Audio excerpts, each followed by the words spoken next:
felicidades, muitos anos de vida. Parabéns pra você nessa data querida. Muitas felicidades, muitos anos de vida.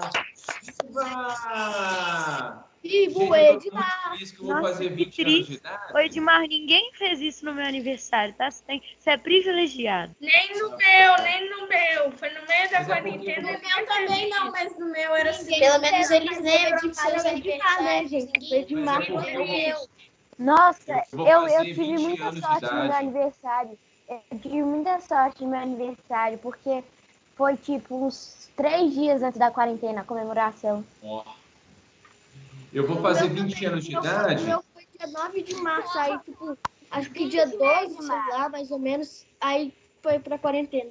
Edmar, você vai fazer quantos anos? 20 anos? 20. Como eu vou fazer 20 anos de idade, então é uma Eu data acho que ele fez especial. 39 ou 40. Ele fez 39 ou 40. Não, acho que é ele fez 39, Não, fez gente, o 39. Edmar, ele tem 18. Exatamente.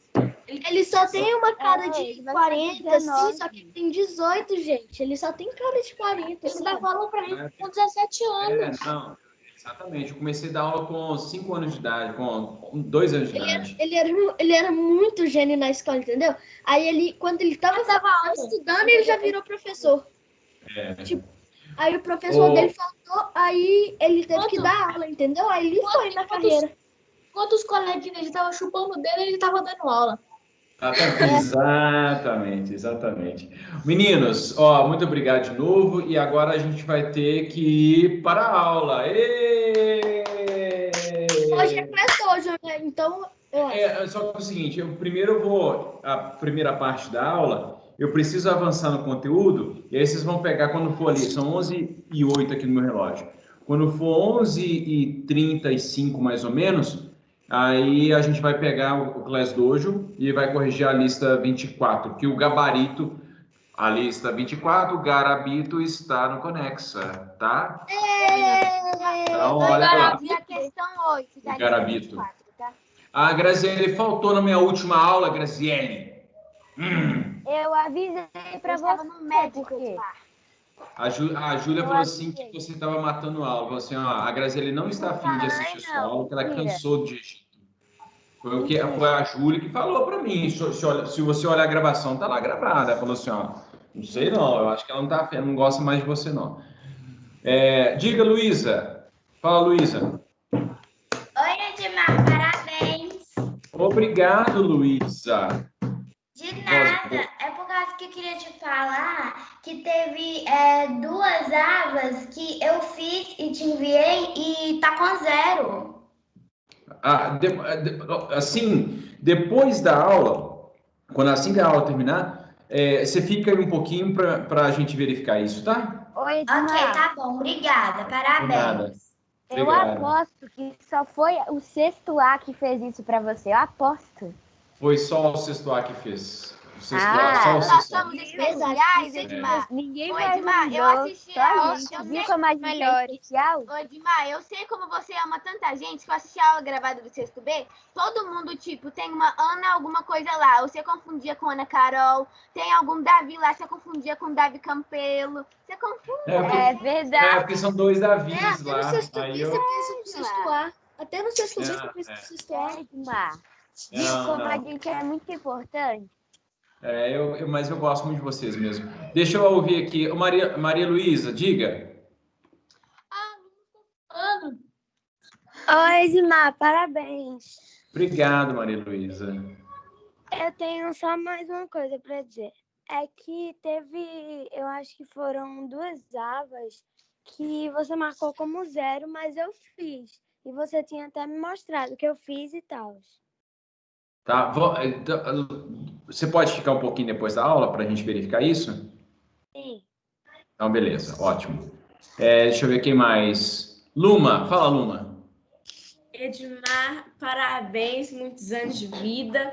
Parabéns pelos seus 18 anos. Estou com muita saudade, estou quase chorando de saudade aqui. E parabéns. Obrigado. Mas a gente conseguiu matar um pouquinho de saudade aí se vendo, né? Foi bom, foi muito bom. Ô, meninos, então vamos fazer o seguinte. Obrigado a todos vocês, Foi viu? de que lista pelo Class Dojo? 24. Mas daqui a pouco, por enquanto, eu vou voltar lá nos Oi, slides Edmar. do Egito. Diga. Edmar? Você mora com quem pra ter 18 anos? Você mora sozinho? Eu já casei, eu casei muito novo, aí por O isso Edmar teve filho com 10 anos, o Edmar teve filho. Isso, entendi. Ele casou com a amiguinha da escola. é porque meus filhos e minha esposa ultrapassaram a minha idade, eles ficaram mais velhos, Ah, você assim. ficou Eu preso no fiquei preso no Essa tempo. Eu viajei na máquina do tempo lá dos Vingadores. Ai, Moçada, vamos lá? Deixa eu compartilhar. Agora vocês, por favor, fechem as suas câmeras, porque a gente vai. Depois a gente. Muito obrigado. Vocês vão morar eternamente no meu coração. Está para sempre registrado isso aqui, porque está gravado, né? Então vai ficar para sempre. Coisa boa, viu? Ô, Edmar, o sexto B vai ter inveja, tá? O sexto B não vai ter, porque o sexto B só tem aula na quarta-feira da semana que vem. Coloca a reunião no sexto B também, igual você faz todo dia. Pede pra eles assistirem a gravação. Pede. Eu vou jogar na cara da Maria Fernanda. Na atividade remota de hoje, vocês vão ter que assistir a aula gravada do sexto ano lá. Ô, moçada, pega o livro de história aí que está debaixo do caderno, o caderno de história que está debaixo do caderno de geografia, por favor. E errou, tá embaixo do caderno de ensino religioso. Acertou, Edmar. Acertou. Que isso? Será que ele tá na minha janela olhando? Eu consigo adivinhar, gente. Ô, moçada, vocês lembram que a última coisa que vocês anotarem aí? Fala aí para mim, por favor. A última coisa que eu anotei aqui.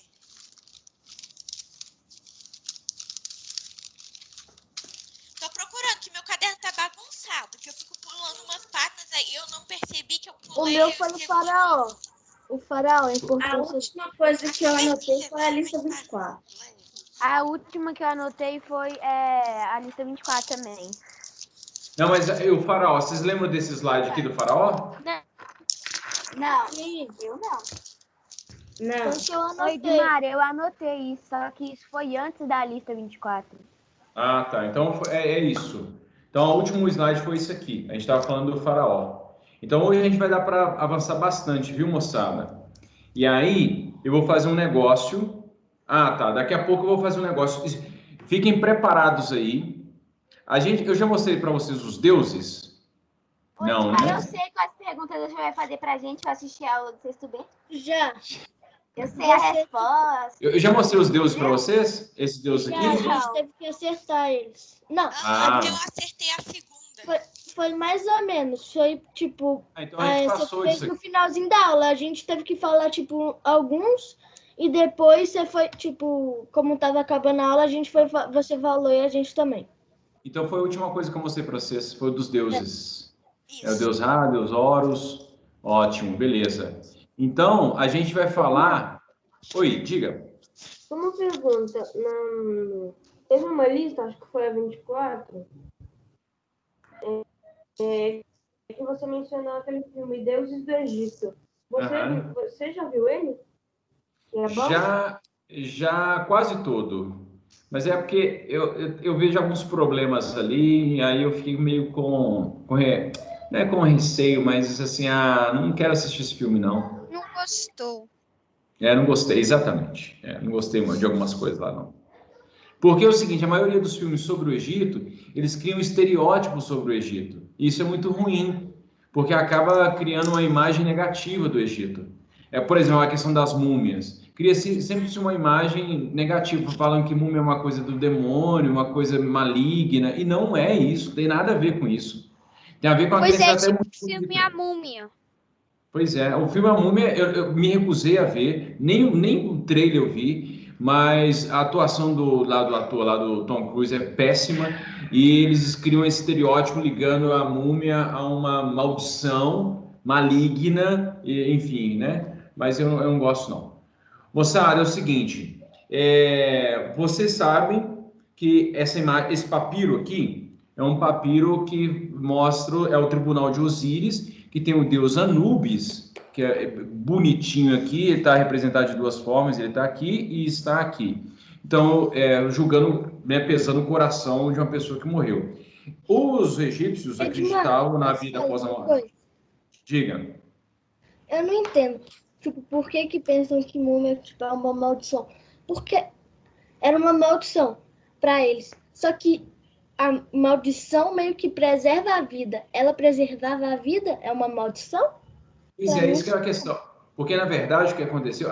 daqui a pouco, nos 2 próximos slides, a gente vai ver um vídeo que explica justamente isso. Que a questão da maldição tem a ver com a leitura que a Europa fez das múmias. Porque como a Europa era cristã, e aí ela olhou para a religião egípcia e falou, eles acreditavam em muitos deuses, essa religião é incorreta, essa religião é ruim.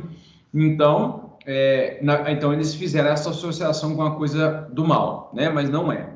Bem, a gente sabe que a religião dos egípcios, eles acreditavam em vida após a morte, e aí a pessoa, quando morria, ela tinha que seguir um ritual. Então, a pessoa iria seguir o caminho descrito no livro dos mortos para chegar à eternidade. Se a pessoa tinha vida justa, ela tinha vida eterna. Se ela não tivesse a vida justa, ela teria a morte eterna. Então, ela não ressuscitaria mais. Então, você teria que ser justo para você reviver e viver eternamente, tá? Então, aí a pessoa era mumificada para preservar o corpo. Quem podia, porque era um ritual muito caro, que demandava muitos produtos, então eles acabavam, no início, lá no Antigo Império, só Faraó que era mumificado.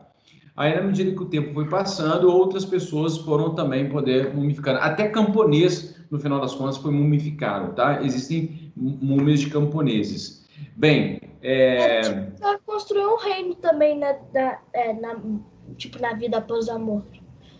Isso. A gente vai assistir um vídeo agora que eu já tinha inclusive deixado. Vocês estão ouvindo o áudio? Isso aqui é básico para mim na prática de mumificação. Na prática de mumificação. Que a sinerologia pode conter uma maldição. A múmia vagarosamente vindo na direção do protagonista, como incrível força e poder. A prática de mumificação. Filmes, jogos. Agora foi. Agora parou o áudio. Para mim tá normal aqui. Peraí, moçada. Não tá passando áudio? Meninos, não? Não. Pra mim não. Edmar, agora que parou. Agora eu parei mesmo. Não, mas antes estava funcionando? Não. Até a terceira imagem. Até a terceira imagem estava funcionando. Aí depois da terceira imagem, não.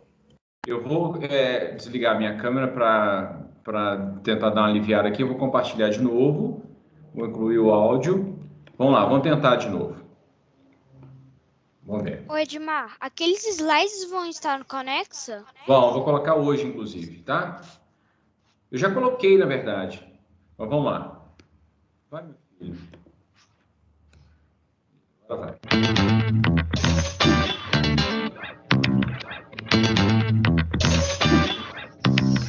Sejam bem-vindos ao Nerdologia de História. Meu nome é Felipe Figueiredo, formado em História, colunista, podcaster, youtuber e professor. E esse Nerdologia pode conter uma maldição.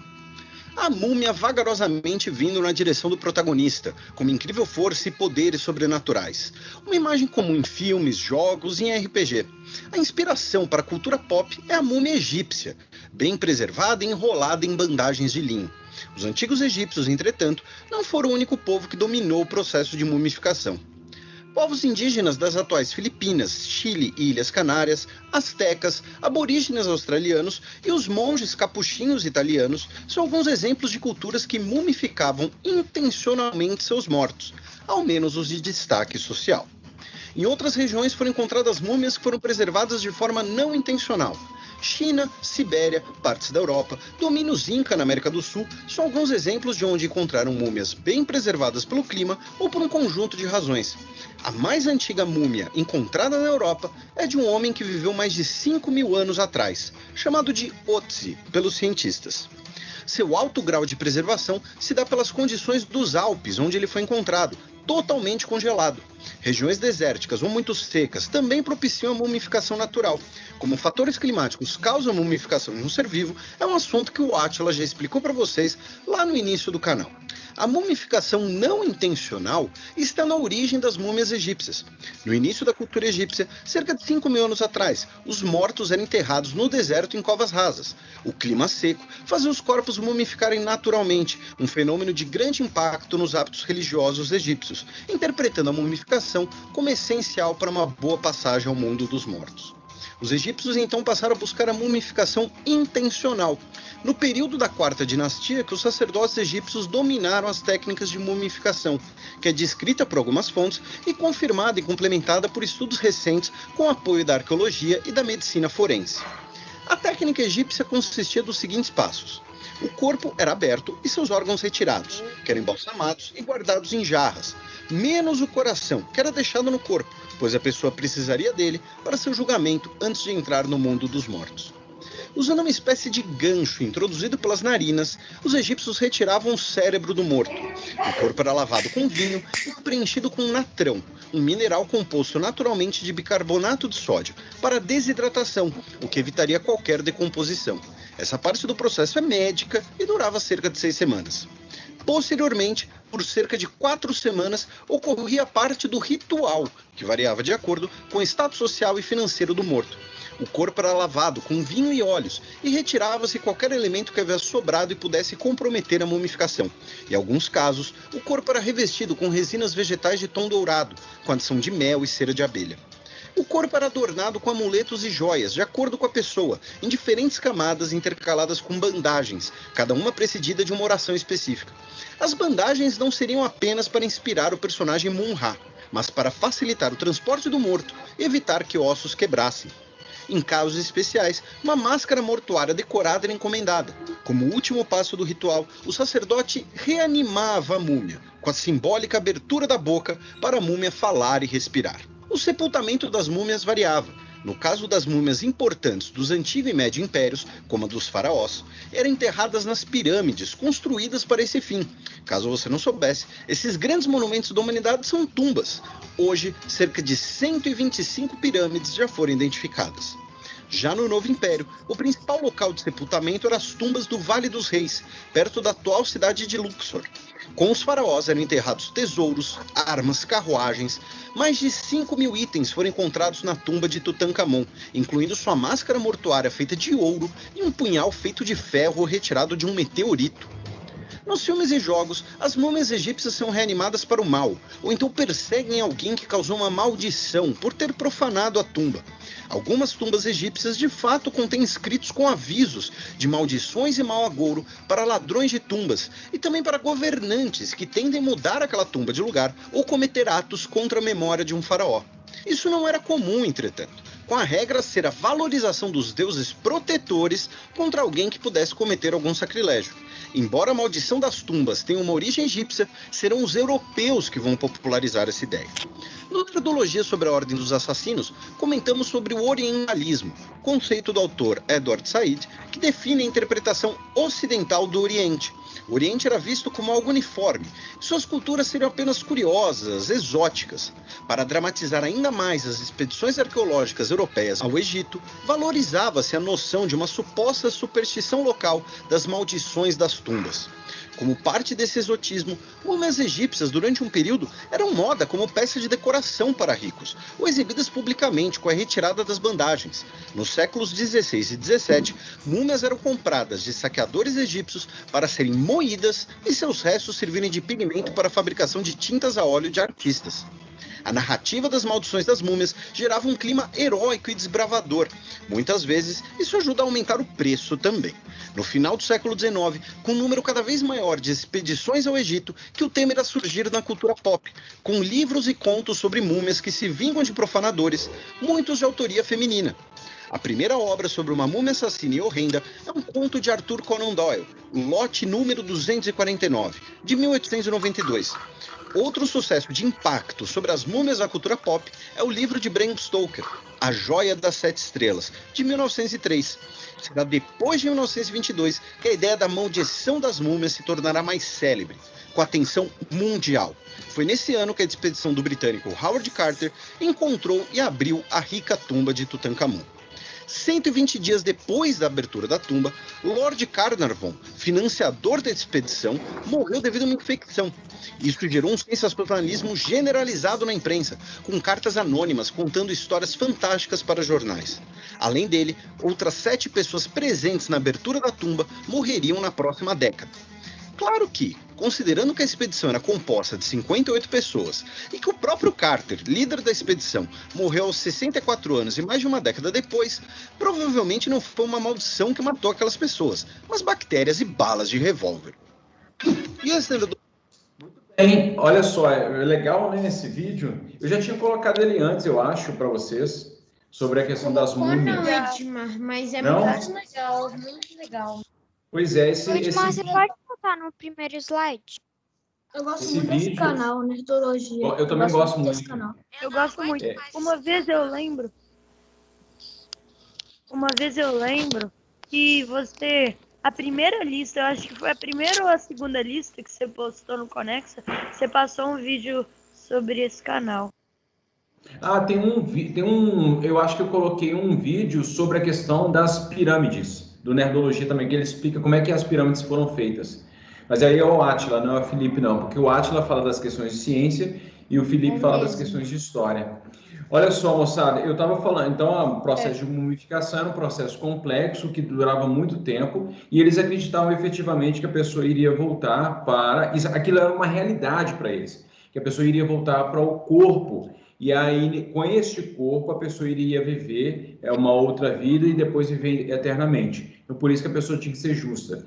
Bem, inicialmente, os faraós foram colocados em pirâmides e aí depois eles foram colocados lá no Vale dos Reis. Então, dependendo do momento, os faraós foram colocados em diferentes lugares, tá? Moçada, não tem como esperar vocês copiarem todos os slides, porque eu vou colocar o slide lá no Conexa. Tá? Então, aí depois quem estiver copiando aí, só deixa o título, só para identificação que a gente vai para frente. Diga. Em algum slide aí tem a foto do Narmer. Tem. Daqui a pouco eu vou mostrar. Tá? Então, eu vou passar para frente, viu? Não criem pânico. Não criem pânico. Bem, olha só. Uma coisa muito legal no Egito, que é bem diferente de sociedades como, por exemplo, a dos hebreus, como dos persas. Oi. No vídeo que você fez, você já falou das mulheres. Que eu falei das mulheres, né? Uhum. Não, mas eu quero falar de novo. A questão das mulheres, elas têm uma presença muito interessante na sociedade egípcia. Então, elas estão sempre retratadas. Teve mulheres que, por exemplo, inclusive, ocuparam o cargo mais alto da pirâmide social, mulheres que fizeram a diferença mesmo. Então, diferentemente de sociedades como, por exemplo, a hebraica, que a mulher tinha um lugar de não destaque, no Egito, a mulher tinha um lugar de muito destaque. Aliás, nas sociedades africanas, de uma forma geral, a mulher tem bastante destaque, bastante presença. Então, é uma diferença dentro das sociedades antigas que nós estudamos. Então, a mulher era poderosa, dentre elas, uma mais poderosa e mais conhecida, já numa época não imperial, é a Cleópatra, né?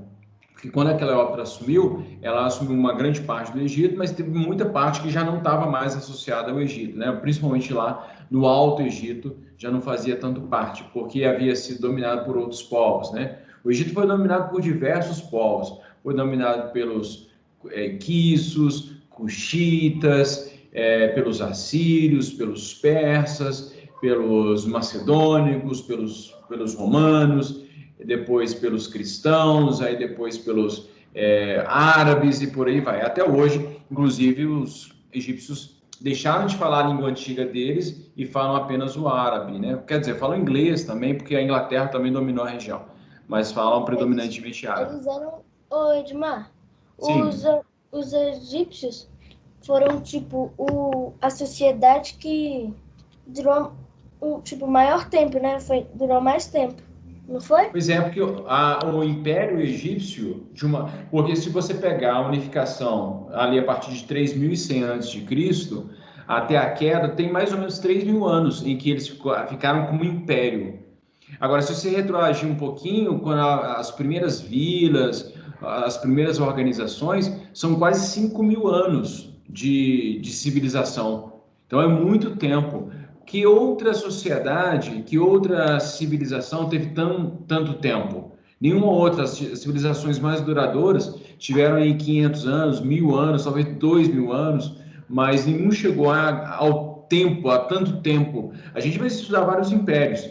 Teve império, por exemplo, o Império do Alexandre o Grande, que durou 3 décadas, 30 anos, mais ou menos. O Império Persa durou 100 anos. O Império Romano durou 500 anos, mais ou menos. Então, assim, os impérios eles foram muito menos prósperos do que o Império Egípcio, né? Dos impérios egípcios. Bem, eu vou destacar aqui 4 imperadores, 4 faraós, 4 reis, 4 líderes importantes, mas eu poderia destacar muito mais. O primeiro que eu vou destacar, eu gosto de destacá-lo porque eu gosto de pronunciar o nome dele, que é esse moço aqui, ó. Vai, moço, aparece. Você não vai aparecer, não, moço? O moço não quer aparecer, gente. Oh, meu Deus do céu, ele tá tímido. Ah, agora apareceu. Esse moço aqui, que eu estou mostrando para vocês, é o Narmer. Eu só coloquei aqui ele porque... Não, mentira, não é porque eu gosto de pronunciar. Mas é porque ele foi o cara responsável para unificar o Alto e o Baixo Egito. Então, ele é muito importante na história do Egito. Isso aconteceu no ano de 3.100 a.C. É o Narmer. Um outro imperador muito importante é o Quéops, cuja pirâmide tem 137 metros de altura, lá no antigo império, né, que ele fez essa pirâmide gigantesca que a gente conhece. Né? Bem, um outro imperador também muito importante é o Amenófis III, que, dentre outras coisas, criou o Colosso de Menon, que é uma estátua gigantesca de mais de 30, 40 metros de altura, que guardava um templo, que é onde ele exercia o seu poder. E o filho dele, que é muito importante também, que é o Amenófis IV. Olha que bonitinho o Amenófis IV, com esses lábios protuberantes, nariz fino e com essa barbicha bem longa aqui. Ele está no Vale dos Reis? Tá no Vale dos Reis. Olha a posição das mãos do Amenófis IV. Tá aqui, ó, a posição da mão dele aqui, ó. Lembra que outro reino africano que eles cruzavam os braços assim em cima do peito? Quem faz isso? Pantera Negra. Exatamente. E aí por isso que a gente vai, quando a gente estiver falando dos outros... Pantera Negra. A gente vai falar dos outros reinos africanos. Quando a gente for falar dos outros reinos africanos, a gente vai falar do Pantera Negra, sim, tá? Mas depois. Bem, o Amenófis IV, ele fez uma coisa muito importante. Ele fez a unificação da crença religiosa. Os egípcios eram politeístas. No governo do Amenófis IV, ele unificou e ele submeteu todos os deuses a um deus maior, a um deus Sol, que é o deus Atom. Então, era o deus supremo, é o deus de todos os deuses, o deus supremo. E o Amenófis IV seria, então, o representante do deus Atom na Terra. Então, ele mudou o nome dele de Amenófis IV para Akhenaton. Aí, aqui eu vou falar uma coisa difícil, mas vocês vão entender porque vocês são inteligentes e bonitos, que é o seguinte. Na época do Quéops, quando você queria mostrar ostentação de poder, que você mostrava para o povo que você era muito poderoso, você fazia grandes obras. Por exemplo, como a pirâmide, que está aqui nas costas aqui do Amenófis. Então, na época lá do Quéops, Quefre e Miquerinos, eles construíram pirâmides, né? Agora, aqui na época do Amenófis IV, ao invés de ele criar uma pirâmide, ele fez construções também, ele fez também colossos, que são estátuas gigantescas, né? Mas ele queria mostrar o quão... Oi? Você pediu para te avisar quando era 11h35? São 11h35, tá? Ah, tá, não, deixa eu só completar essa ideia aqui. O Amenófis IV, quando ele para mostrar o grande poder que ele tinha, ele modificou a crença religiosa para dizer que ele era o faraó do Deus supremo de todos os tempos, o Deus dos deuses. Então, se ele era o representante do Deus mais poderoso, então significa que ele também era o faraó mais poderoso. Entende? Por isso que ele fez essa reforma religiosa, porque ele queria mostrar o quão poderoso ele era. Tá bom?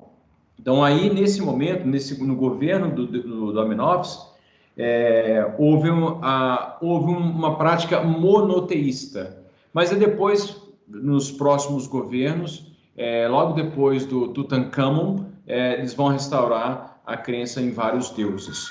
Tá?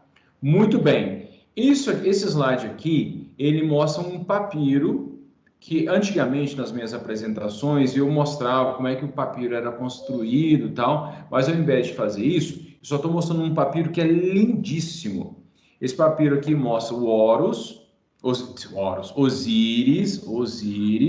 tá aqui, e Osíris ele está assistindo o julgamento de alguém, né?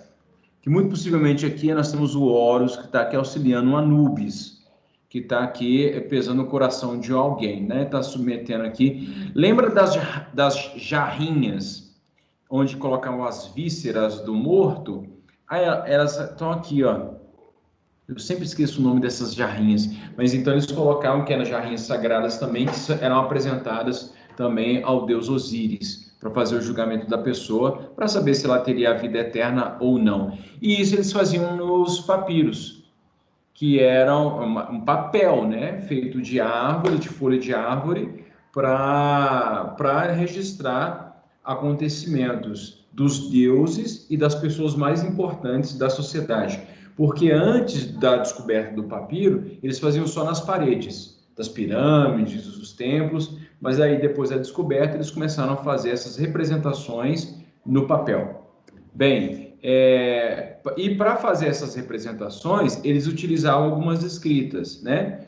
As escritas, a escrita mais conhecida é o hieróglifo, que é a escrita sagrada. Só que o hieróglifo não é a única forma de se escrever que era utilizada lá no Egito. Inicialmente era só o hieróglifo, que é uma escrita sagrada. Então, como era sagrado, só algumas pessoas conseguiam fazer essa escrita. Então, apenas sacerdotes, nobres, escribas tinham domínio dessa escrita. Mas só que ela é difícil, né? E ela era feita principalmente em pedras, metal, paredes das pirâmides e em alguns outros monumentos. Olha só como é que era. Imagina você escrever Pedro Menezes. Como é? Ó, o Pedro, o P é fácil, né? O E, cadê o E? O E está aqui, o D está aqui, o R está aqui. Até que Pedro não é difícil não, hein? Não, imagina escrever Nicolas. O O já é mais difícil. Agora o Nicolas aqui é bem, o N é facílimo, o I não é difícil, o C também não é difícil, o O tá aqui, é um pouco mais difícil. O L, Todos os meus são difíceis. Olha o A, cara, olha o A para você fazer. Meu Deus! Oi, e aí, é o seguinte, eu vou deixar esse... o meu é o mais difícil, olha o meu. Tá, peraí, pessoal, um momento, só deixa eu falar um negócio aqui. Seguinte, eu vou deixar esse PowerPoint para vocês lá no Conexa, vou deixar hoje, vou colocar umas 3 vezes lá para vocês. Então, aqueles que baixarem, uma vez, não só precisa baixar uma vez. Bem, e qual que é o desafio? O desafio, só um momento. E aí, o desafio é o seguinte, você vai olhar a letra, o hieróglifo, e tentar escrever o seu nome com hieróglifo. Quem estava me falando? Quem estava chamando aí? A Maria Clara. Diga, Maria Clara. Imagina escrever Maria Clara, que não é um nome pequeno e com letras também não tão legais. Coloca só Maria. É muito Ixi, Maria. Maria. Oi, Edmar, olha o meu. É o desafio que está lançado para vocês. Aí vocês vão me mostrar na quinta-feira da semana que vem. Quero ver vocês me mostrarem. Diga. No A pode ser só esse mais fácil aqui, ó, em vez dessa A. Aí é o seguinte, não, e aí vocês vão fazer o seguinte, só um momento, deixa eu falar aqui. Então, tem um desafio, só um momento, peraí, calma. É o seguinte, vocês vão fazer o nome de vocês, que aí a gente vai identificar, e aí aqueles que quiserem, vocês vão escrever uma palavra curtinha, bem curtinha, sei lá, pão, tá? E aí você vai mostrar a palavra, e aí eu vou sortear uma pessoa no Class Dojo, e aí a pessoa vai ter que adivinhar que palavra é aquela lá, tá? E aí, então, aqueles que quiserem fazer o desafio, escrevam o nome e escrevam uma palavra. E aí a gente vai desafiar os colegas para tentar adivinhar qual é aquela palavra escrita em hieróglifo, beleza?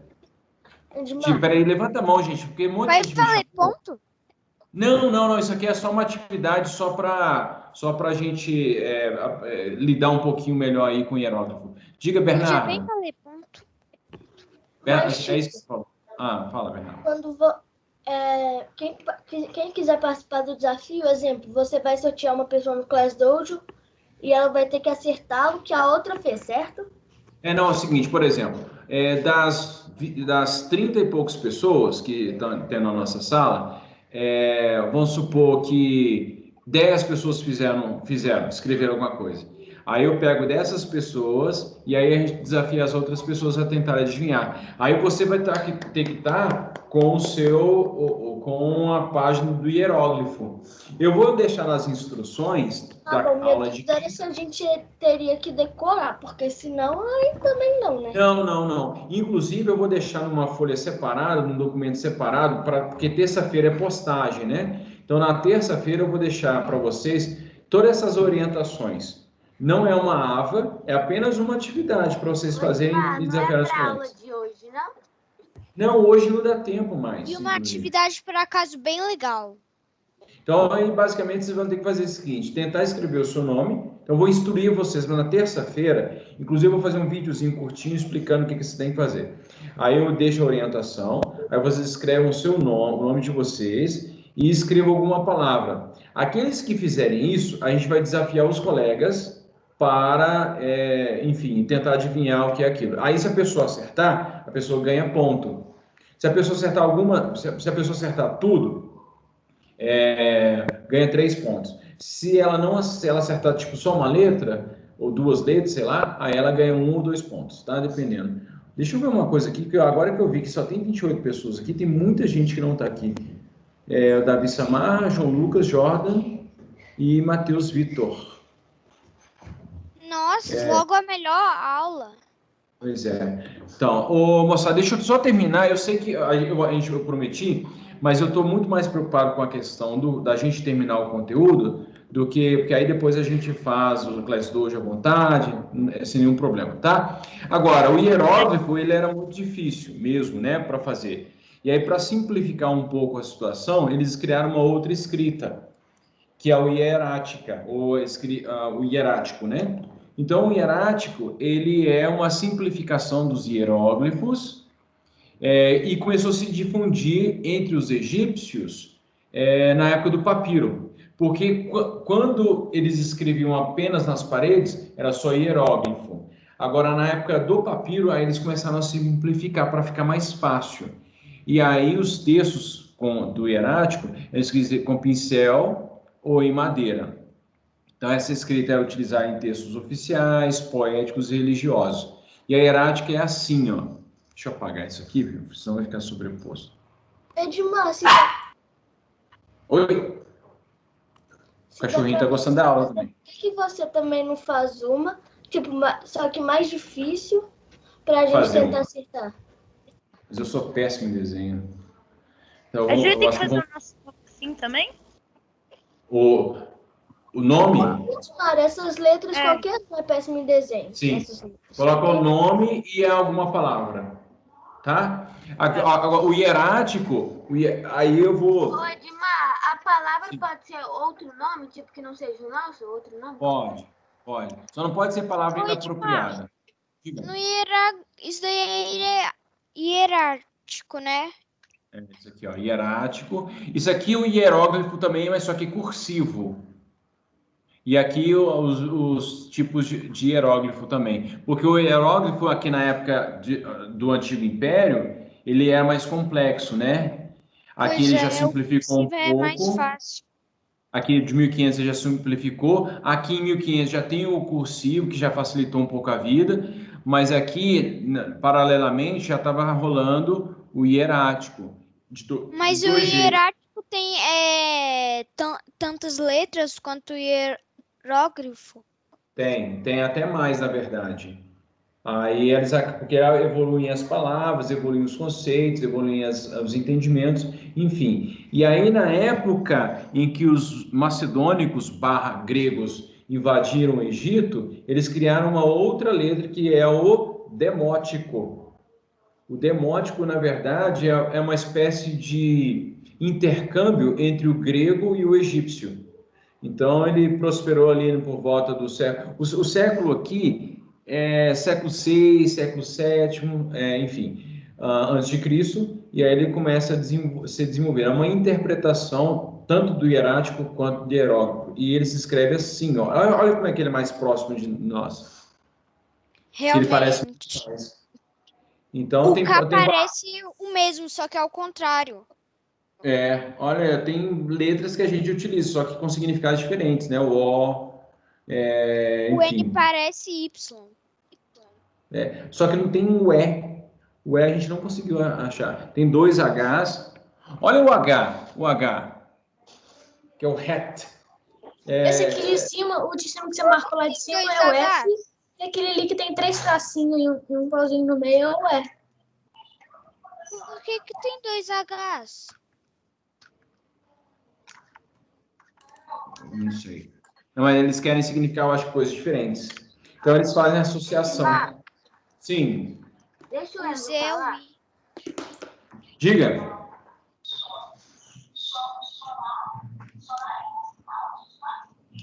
Então, diga. Muito Napoleão. Enzo. Fala, Enzo. Tem alguém que tá... muito Arthur Napoleão. Deixa eu montar aqui.